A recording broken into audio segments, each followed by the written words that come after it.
I'm pulling up Paint for this. I'm doing this. Okay, so this is Microsoft. I'm pulling up Microsoft Paint. I'm showing you this. So this here is Venezuela right here. Okay. You can see it is just past the Caribbean down here, just past Cuba. Panama's right here. Colombia goes into here. Colombia is where a lot of the drugs are coming from, apparently, according to what the guy says. There's Cuba, a lot of drugs coming from there. Guyana, this is where Venezuela is having that kind of dispute between who owns the oil and shit. Okay, so color picker, draw. Okay, so I have been known. I've covered already. America's going to own Greenland one way or another. It's owned by Denmark for no reason at all. For real, it's like only in the technical sense is fucking Denmark the ownership of Greenland. Greenland independently governs itself, as well as being protected militarily by the United States through various treaties and shit. Canada's voting to become part of the United States. So this whole area here and this whole area here is going to become part of the United States, because this area here, well, this area here-ish, is going to vote to secede from Canada, and then this area won't have any more like money, and it will eventually just kind of collapse under the weight of its own socialist programs. So America will end up owning all of this here. We'll color all that in blue because America's going to own all that. America will own all that too, absolutely. And we already covered the strategic positions of having these here. But I want to cover this one too, because this would be awesome. This island chain right here acts as like kind of a natural defense against major like weather events. So a lot of people don't know this. So hurricanes that form out in the Atlantic down here and then like come into here and into the warmer waters and shit, hurricanes that form here oftentimes don't reach the United States, because as they pass over these islands here, they lose they lose power, right? Oh, no, I don't want to delete everything. Oftentimes they lose power when that happens. So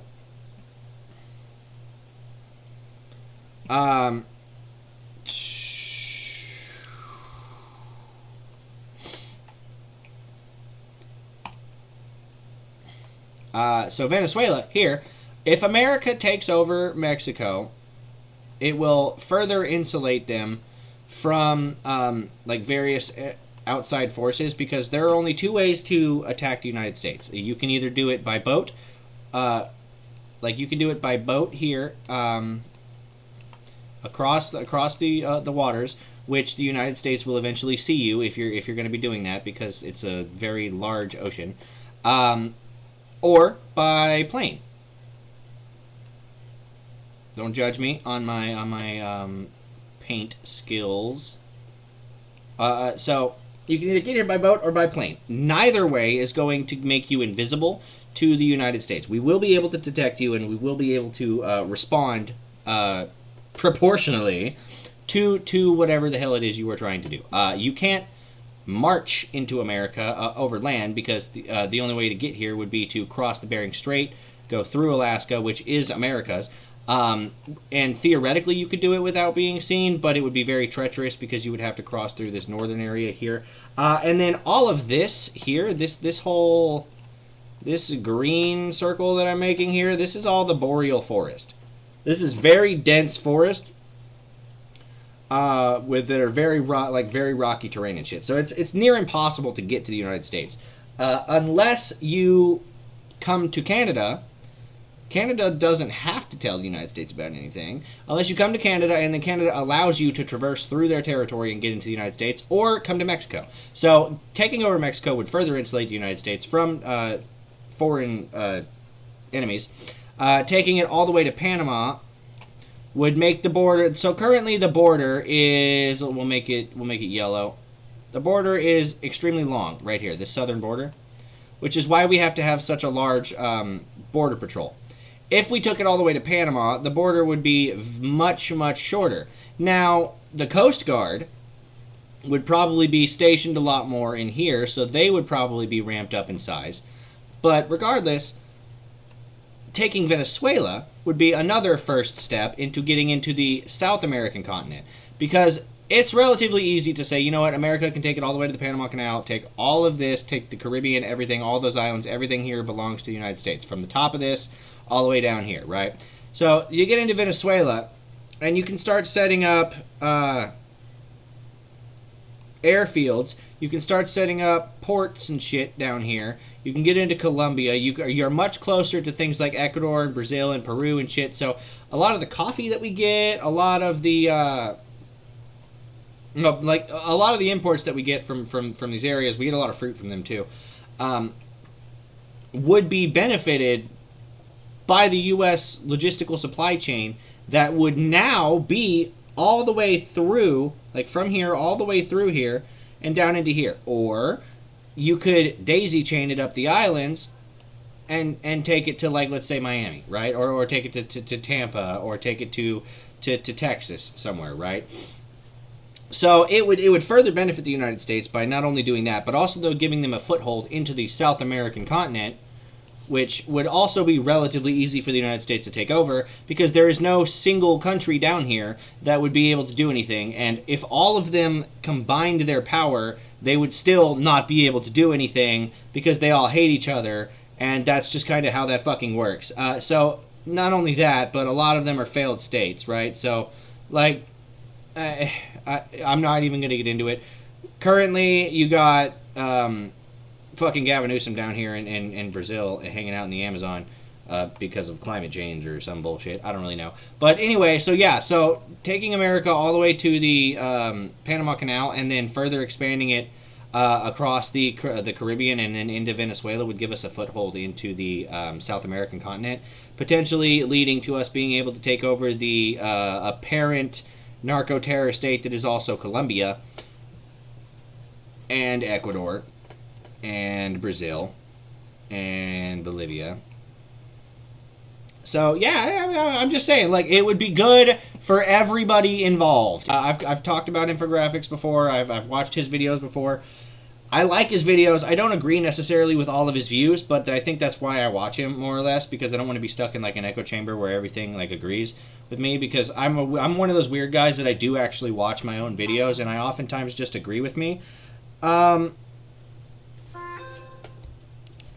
So yeah, we're gonna watch this video. Definitely go to YouTube. Definitely subscribe to his channel. I will link the video in the description of my video on YouTube.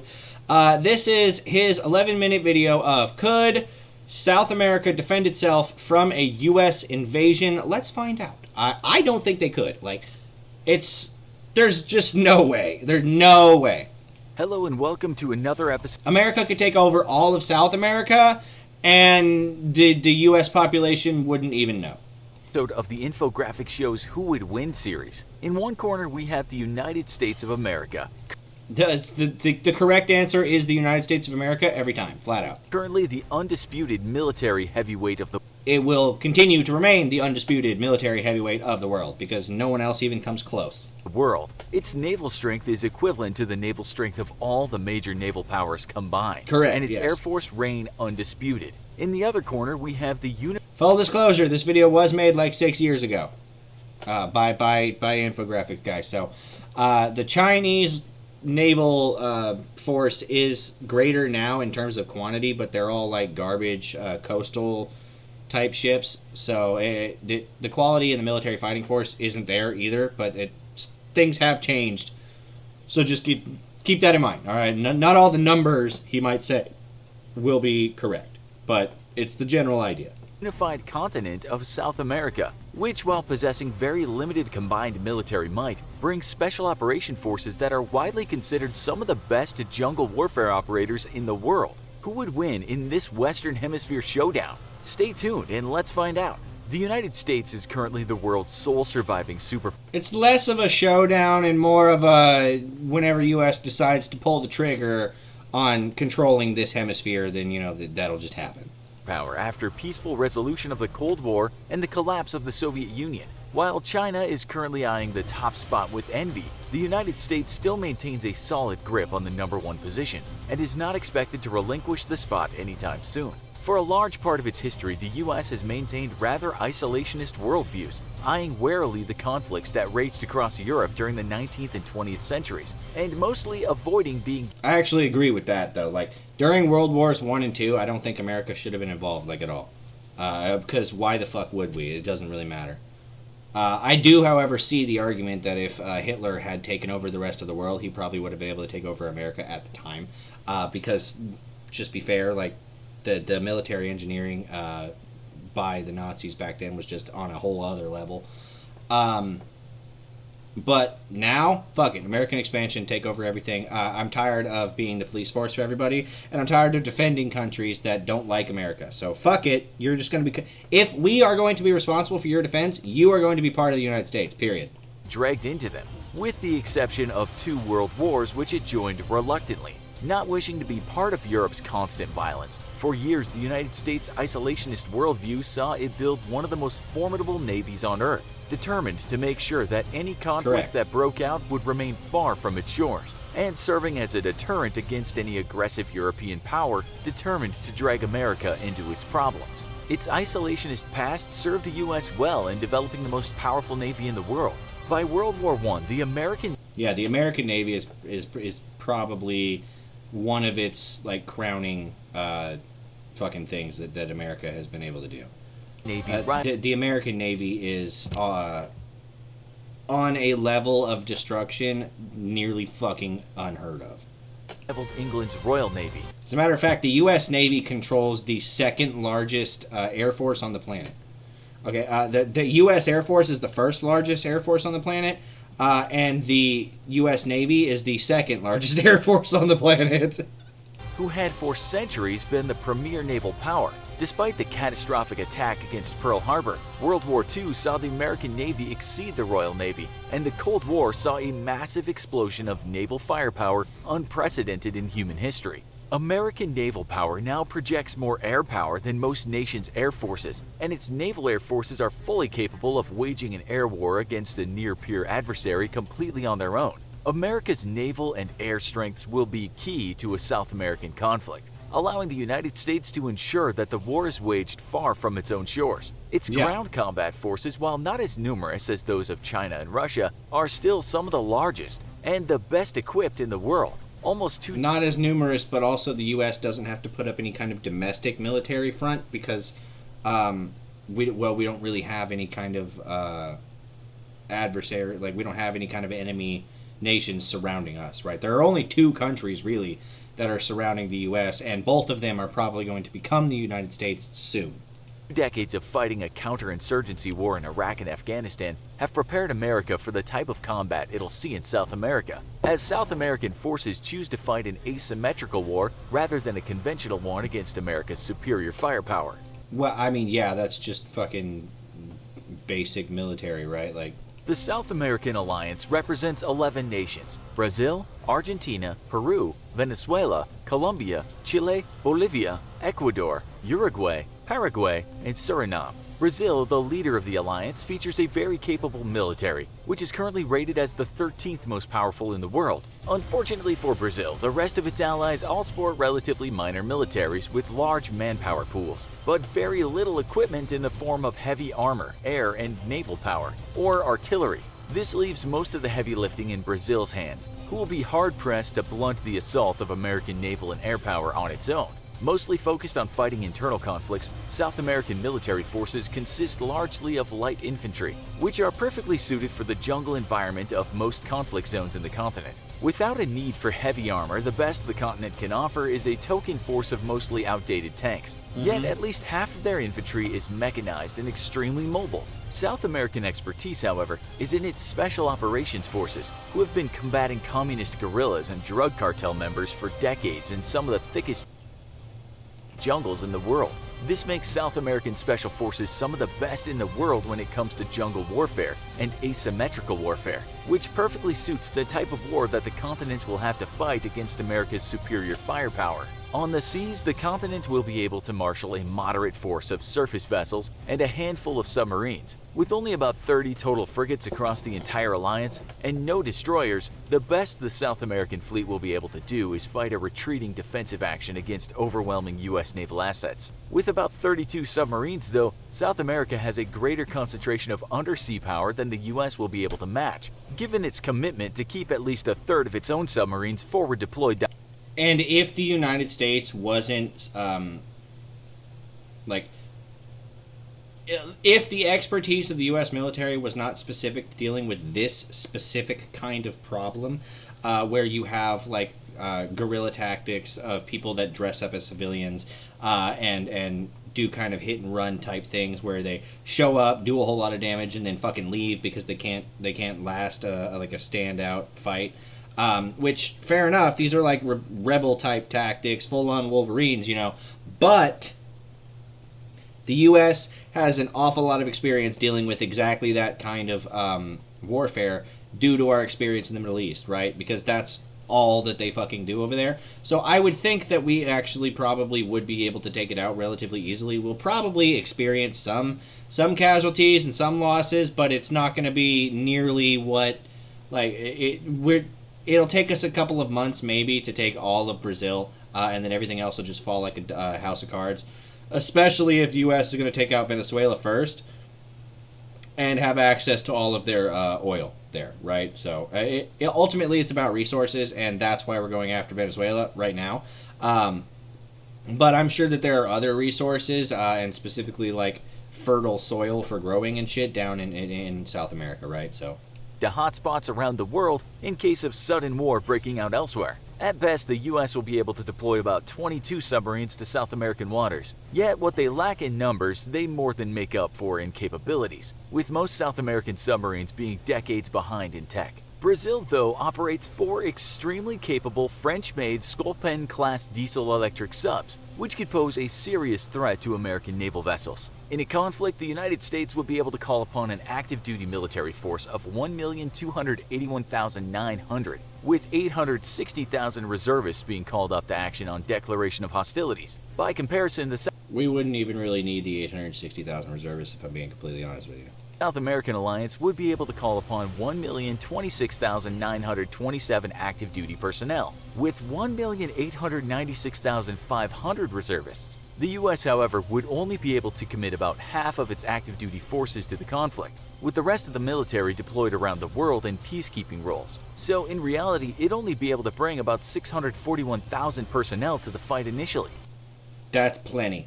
South American forces also... Look, the 15,000 Marines that are currently on the Venezuelan border prompted a response by the Venezuelan government to mobilize 200,000 people. So, for whatever reason, these two governments seem to think, or the U.S. government says, you know what, 200,000 people? Yeah, 15,000 Marines ought to do it, yeah. And to be fair, they probably will be enough. Over twice as many reservists that would be called up to active duty in case of war. Yet American reservists receive regular training and even deployment to combat zones, making the process of activating and preparing them for combat a matter of days in most cases. By comparison, most South American reservists receive little training and would require at minimum weeks to mobilize and train in preparation for combat. While the Alliance also sports a greater number of active-duty military troops, this includes a large number of conscripts, whom are notorious for underperforming versus an all-volunteer military force such as the United States. To make matters worse for the Alliance, training in modern... Yeah, fucking forcing people to serve doesn't necessarily give them the will to do so, right? So, yeah, to be fair, if I'm being forced to do something against my will, I'm probably not going to do it at, the best of my ability, you know what I mean? Combined arms operations is widely lacking outside of the Brazilian military, which is the only nation to field a military that can truly put modern warfighting doctrine into effect. The United States, meanwhile, created the concept of modern combined arms warfare and has used it to great effect in wars around the world. With vastly superior naval forces, the United States would be able to quickly establish sea and air dominance, as the only real threats would come from Brazil's Navy and Air All right, look, establishing air dominance implies that we don't have it already, and we already do. Force, who operates 8 capable frigates but no destroyers. The small number of submarines. The moment a single aircraft carrier shows up, U.S. has dominance over the air. Period.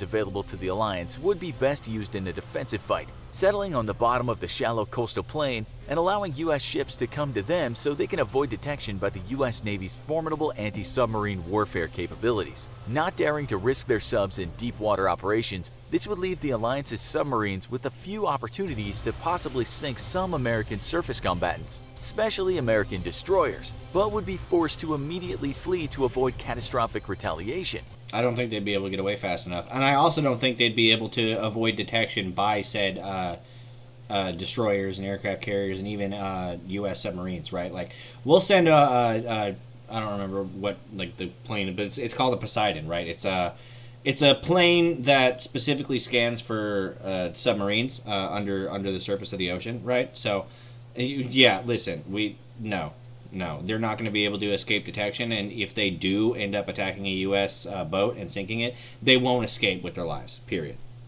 The limited endurance of diesel... This is not even a question, well, they've got a chance. No, they don't. There is no chance. Electric submarines used by the Alliance would see the underwater fleet working to attack targets of opportunity as they presented themselves in hit-and-run operations, but inevitably destroyed by the relentless pursuit of American nuclear-powered submarines, which are both faster and don't have to surface in order to recharge their batteries. In the end, the naval conflict would be overwhelmingly one-sided, and with plenty of airborne refueling assets, the prized American aircraft carriers would remain well out of range of South American subs, as they stuck to the open ocean until the destruction of the South American undersea fleet.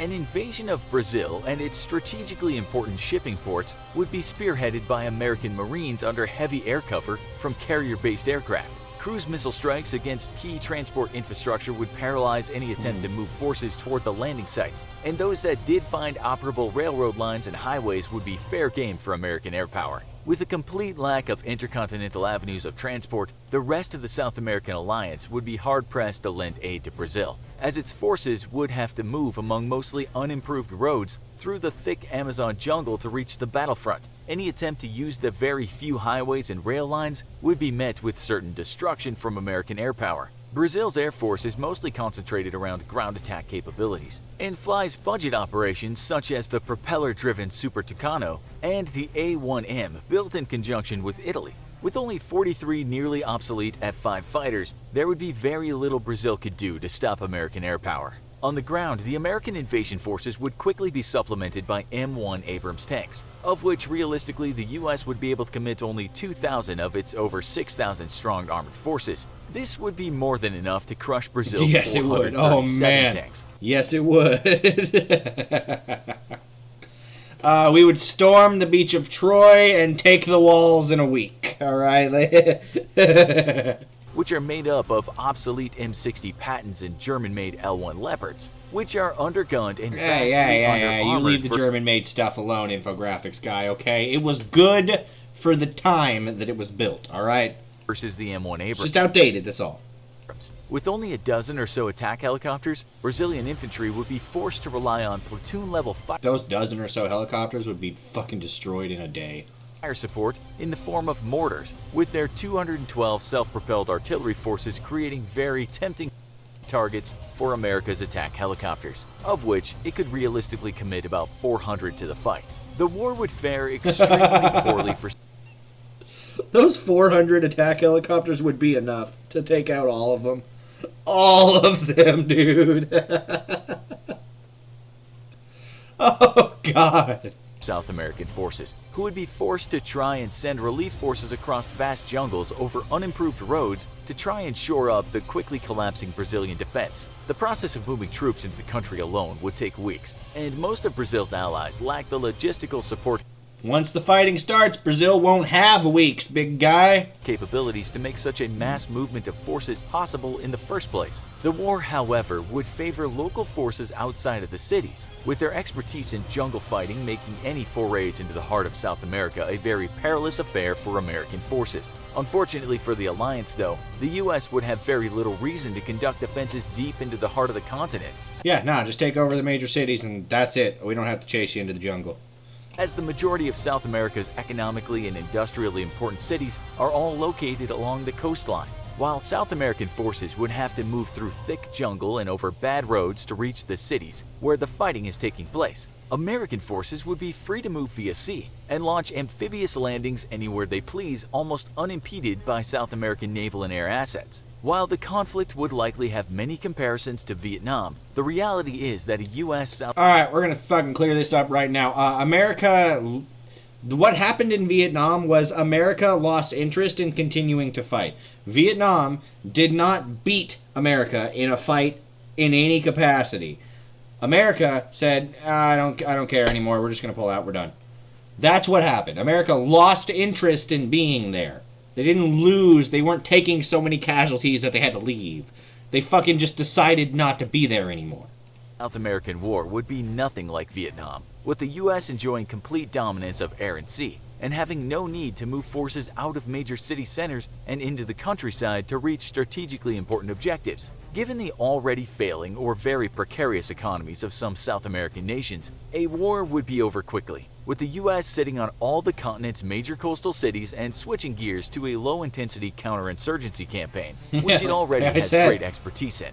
I said it. Brazil will not have weeks to wait, man. The campaign, however, would be unpredictable in scope and depend largely on what the U.S.'s strategic aims actually were and how resistant the local population was to those aims. If the U.S. was seeking to secure territory instead of just score a military defeat and then go home, some South American populations might in fact welcome an American annexation, having suffered for decades under the thumb of dictators and incompetent governments that have kept them in poverty. If the U.S. treated conquered territories as new American states, bringing them into the fold of the greater American economy, the will to fight against the invaders may be lacking altogether in large parts of a continent that is well and truly tired of being economically exploited and mismanaged. I mean, that is a risk, right? Like, you don't want to move in and then like full Red Dawn style, and then you have these little groups of insurrectionists that pop up and just want to keep like fighting, because that's a pain in the ass to deal with, especially if there are civilians that do want to be annexed into the United States, right? But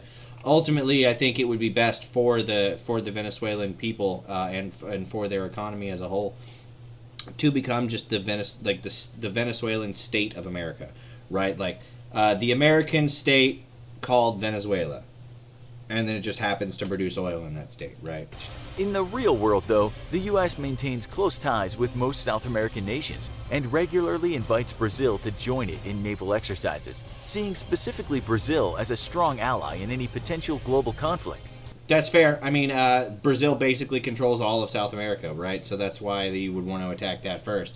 And, you know, fucking fair enough, whatever. So anyway, yeah, that's the United States and their global expansion into the South American continent, and I think that we should do it. Okay, I want Canada, I want Mexico, I want the Caribbean islands, I want all of South America, I want Greenland, everything. Okay, all of the world is a game of Risk, and America needs to win. Definitely subscribe to me on YouTube, subscribe on Rumble if you're tired of YouTube, subscribe on, follow me, I suppose, on X at real_Sestill. I make based opinions on the internet, and I'm just an overall cool guy to hang out with. Or at least as far as I'm concerned, anyway. Again, I talk to myself a lot, but that's okay. Eventually, I will not be talking to myself. I was labeled a Russian bot on X recently, so I'm making progress. Alright, bye!